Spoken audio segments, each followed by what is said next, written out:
வணக்கம். இலங்கை செய்திகளுடன் நான் நிரோஷன். விரிவான செய்திகளுக்கு முன் தலைப்புச் செய்திகள்.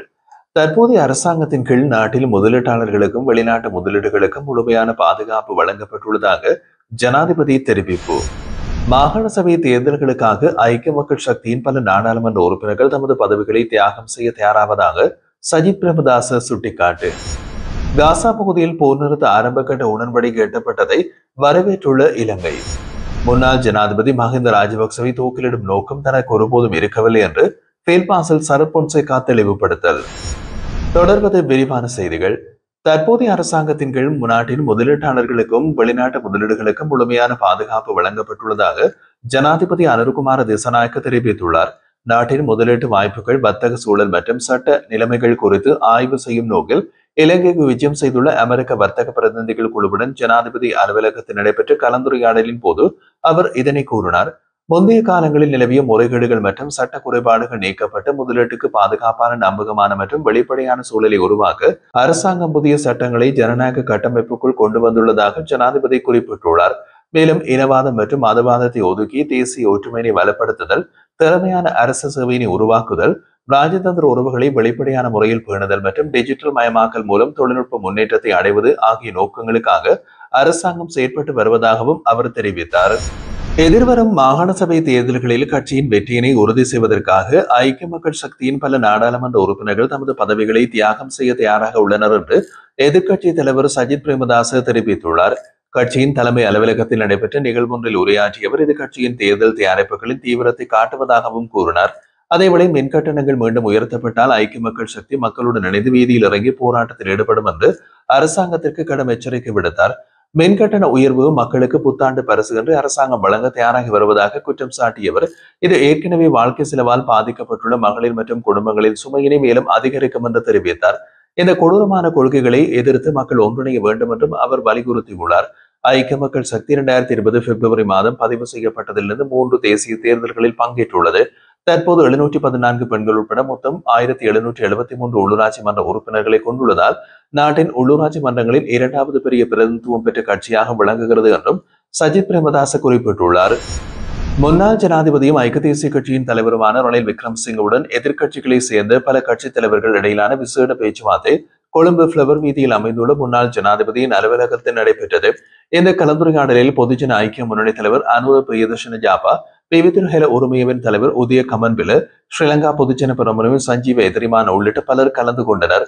தற்போதைய அரசாங்கம் ஆட்சிக்கு வந்ததற்கு ஒரு ஆண்டு நிறைவடைந்ததை முன்னிட்டு நவம்பர் மாத நடப்பகுதியில் அரசாங்கத்திற்கு எதிராக நடத்தப்பட உள்ள எதிர்ப்பு ஆர்ப்பாட்டங்கள் குறித்து கலந்துரையாடும் நோக்கில் இந்த கூட்டம் ஏற்பாடு செய்யப்பட்டதாக தெரிவிக்கப்பட்டுள்ளது. இதனையடுத்து எதிர்க்கட்சிகளின் அனைத்து பிரதிநிதிகளும் இணைந்து அடுத்த மாதம் நுகைகுடையில் மாபெரும் பேரணியை நடத்த தீர்மானித்துள்ளதாக வஜிர அபிவர்த்தன தெரிவித்துள்ளார். ஊடகங்களுக்கு அளித்த கருத்தில் அவர் இந்த பேரணி எதிர்காலத்தில் அனைத்து எதிர்க்கட்சிகளும் ஒரே மேடையில் நின்று சேரும் அரசியல் மாற்றத்திற்கான அடித்தளமாக அமையும் என்று கூறினார்.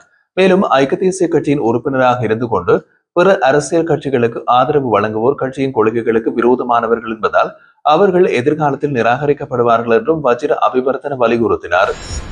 காசா பகுதியில் போர் நிறுத்த ஆரம்பகட்ட உடன்படிக்கை எட்டப்பட்டதை இலங்கை வரவேற்றுள்ளதாகவும் அந்த பிராந்தியத்தில் நீடித்த அமைதி மற்றும் நிலைத்த ஸ்திரத்தன்மை நிலைநாட்டப்படுவது அவசியம் என்றும் வெளிவிவகார அமைச்சு வலியுறுத்தியுள்ளது.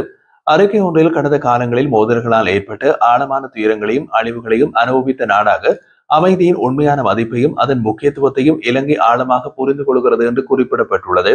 இந்த உடன்படிக்கை காசாவில் நீண்டகால அமைதிக்கு வழிவகுக்கும் என்று இலங்கை நம்பிக்கை தெரிவித்து அமெரிக்க ஜனாதிபதி கத்தார், எகிப்து மற்றும் துருக்கி போன்ற நாடுகள் எடுத்த சிறப்பான முயற்சிகளை பாராட்டியுள்ளது.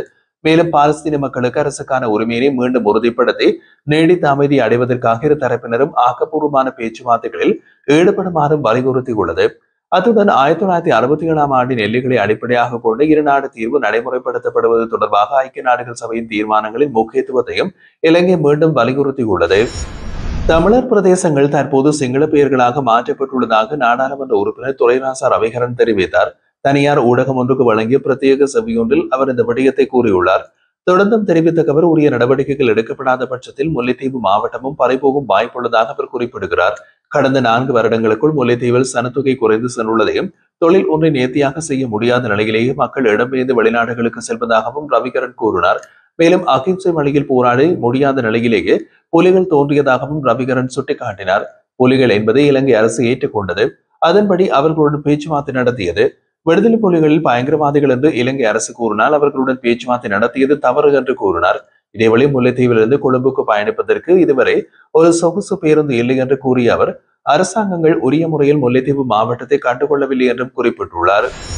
அண்மையில் மாத்தறையில் தான் ஆற்றிய உரை தவறாக புரிந்து கொள்ளப்பட்டதாகவும் முன்னாள் ஜனாதிபதி மஹிந்த ராஜபக்சவை தூக்கிலிடும் நோக்கம் தமக்கு ஒருபோதும் இருக்கவில்லை என்றும் ஃபீல்ட் மார்ஷல் சரத் பொன்சேகா தெளிவுபடுத்தினார். 2009ஆம் ஆண்டு பிப்ரவரியில் போர் நிறுத்தம் செய்ய உத்தரவிட்டதாலும் பாதுகாப்பு படையினரின் முன்னணி பாதுகாப்பு பிரிவை அளித்ததாலும் முன்னாள் ஜனாதிபதி தூக்கிலிடப்பட்டிருப்பார் என்று நான் கூறினேன். தேச துரோகம் செய்த ஒருவரை தென்கொரியாவில் விமான எதிர்ப்பு துப்பாக்கிகள் கொண்டு சுட்டுக் கொண்டிருப்பார்கள் என்றும் சவுதி அரேபியாவில் காலில் கட்டி தொங்க விட்டிருப்பார்கள் என்றும் தான் குறிப்பிட்டிருந்தேன் என்று ஃபீல்ட் மார்ஷல் சரத் பொன்சேகா ஊடகங்களுக்கு நின்று தெளிவுபடுத்தினார். எமது கருத்துக்களை திரித்து கூறி ஒரு பௌத்த பிக்கு உட்பட சிலர் இப்போது பேசிக் கொண்டிருக்கின்றார்கள் என்றும் அவர் சுட்டிக்காட்டினார். எவ்வாறாயினும் மாத்திரையில் கடந்த வாரம் சரத் பொன்சேகா ஆற்றிய உரையில் வேறு நாடாக இருந்திருப்பின் மஹிந்த ராஜபக்சவின் தேச துரோக செயலுக்கு தூக்கிலிடப்பட்டிருப்பார் என்றும் இலங்கையின் அரசியலமைப்பின்படியும் அவ்வாறுதான் என்று அவர் கூறியிருந்தார்.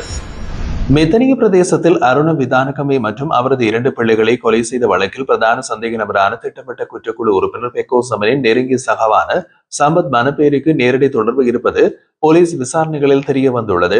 விசாரணையின்படி கஞ்சாவை கொல்லுபவரான துப்பாக்கிதாரிகள் ருஷான் மற்றும் சம்பத் மனப்பேரி நெருங்கிய நண்பர்கள் என்று உறுதிப்படுத்தப்பட்டுள்ளது. மேலும் சம்பத் மனப்பேரியின் தனிப்பட்ட வேலைகளிலும் ருஷான் உதவியுள்ளதாகவும் விசாரணைகளில் தெரிவிக்கின்றன. கொலையில் உதவிய ஜீவன் முன்னதாக சம்பத் மனப்பேரிக்கு சொந்தமான பேருந்தில் பணியாற்றியவர் என்றும் தெரிய வந்துள்ளது. கொலையில் பயன்படுத்தப்பட்டதாக கூறப்படும் பெக்கோ சமனுக்கு சொந்தமான துப்பாக்கியை சம்பத் மனப்பேரி கொலைக்கு சில நாட்கள் முன்பு ஒருவரிடம் கொடுத்திருந்ததும் உறுதியாகிறது.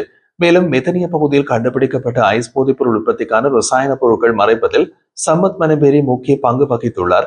அவற்றை மறைக்க சம்பத் மனப்பேரியின் சகோதரனது வீட்டை சுற்றி உயரமான மதில் கட்டப்பட்டிருந்தது. இது கொள்கலன் வந்து சில மாதங்களில் கட்டப்பட்டிருக்கலாம் என்றும் சந்தேகம் தெரிவிக்கப்பட்டுள்ளது.